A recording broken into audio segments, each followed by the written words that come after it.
Well, every once in a while, I come across somebody who's a very dedicated person to the field of emancipatory education and or just call it liberation education, and that's the word I'll use today. The idea of liberation is a word that really I have found has disappeared more and more over the last 4 decades. When I became first interested in it, and then I became a teacher and school teacher, and I was interested in liberation education. The work of Paulo Freire particularly grabbed my attention out of Latin America. And I said, whoa, this is for me. This speaks to me the struggles of the oppressed. And of course, the oppressed, as Paulo Freire and many other great theorists of liberation work, emphasize the oppressed is everybody. If some people are oppressed, that means the people oppressing them are also oppressed, but oppressed in different kind and of a very significant difference.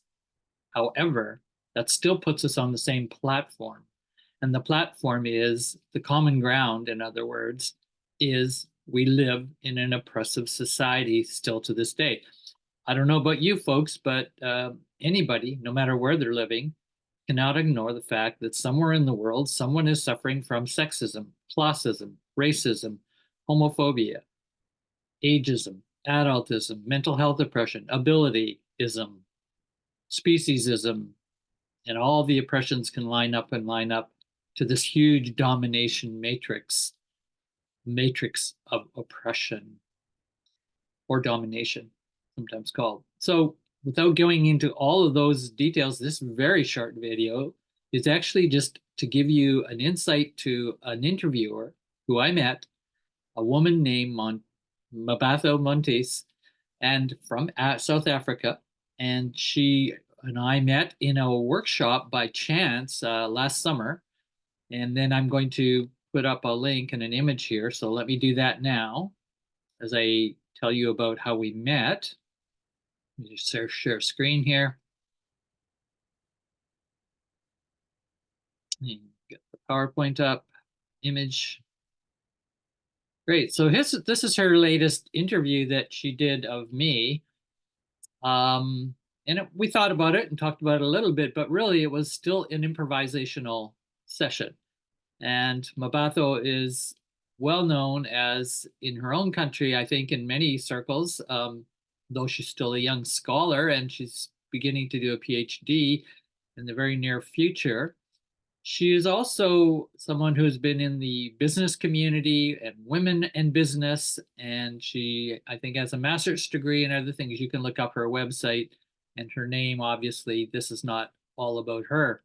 And it's also not all about me, but it's about the title of this talk we give. I've given you the website here.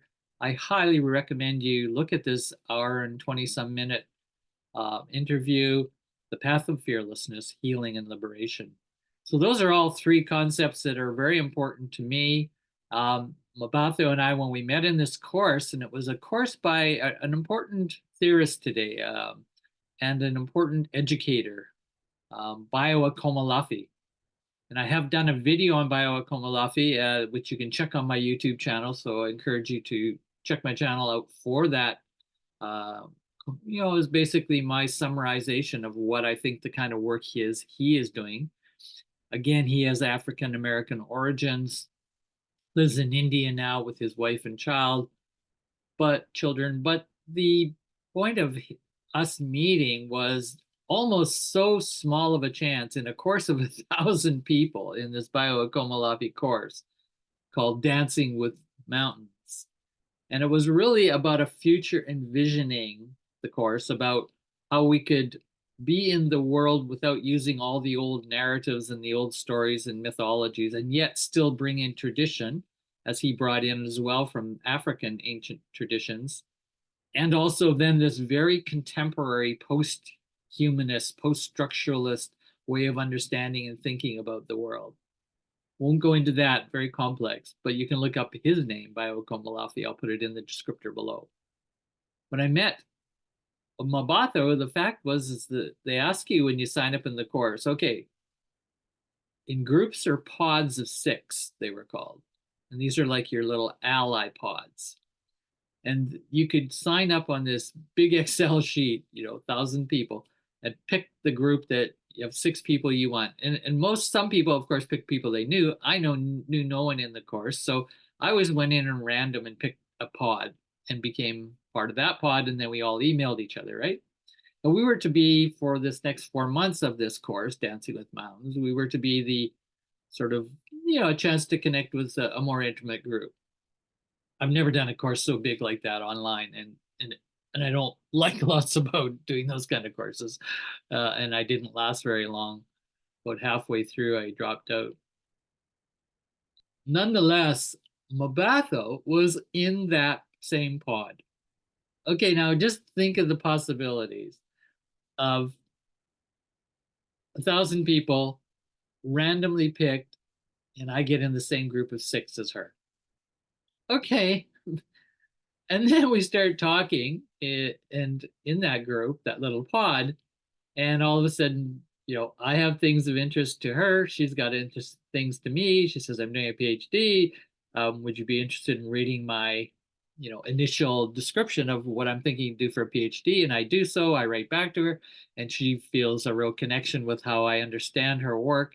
And all of a sudden, we form this really great bond across, from me in Canada, her in South Africa. And you can just look at our pictures here. We're about as different as you can imagine different. And I love that.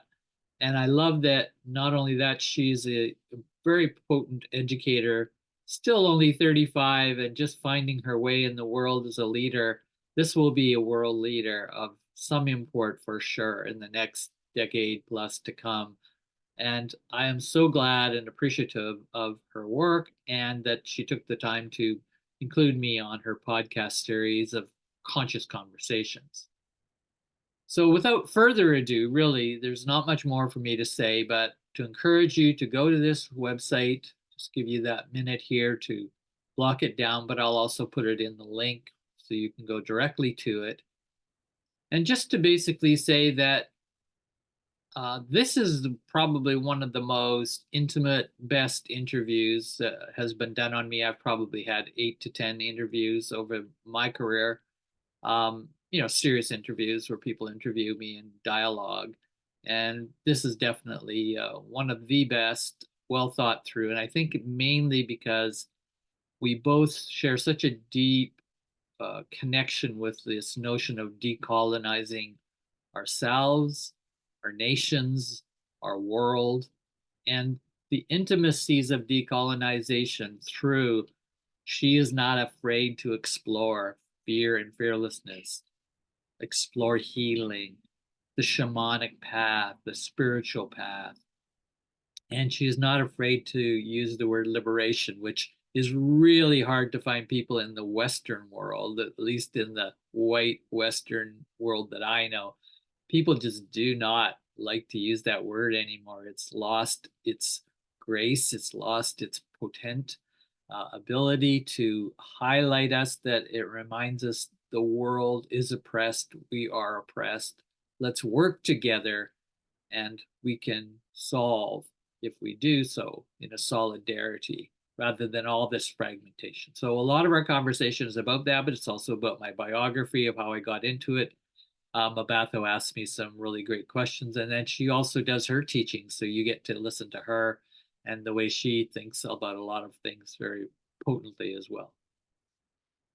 So stop sharing there, and just look forward to listen to it, and let's start a conversation here. Let's start a conversation on her website. Connect with her if you will. As far as I'm concerned, I have the chance of a lifetime to, I'm 72 years old. I'm not going to be around much longer. And I've had a chance to meet an African goddess. I'm pretty excited that that has happened, and I look forward to where it may go in the future.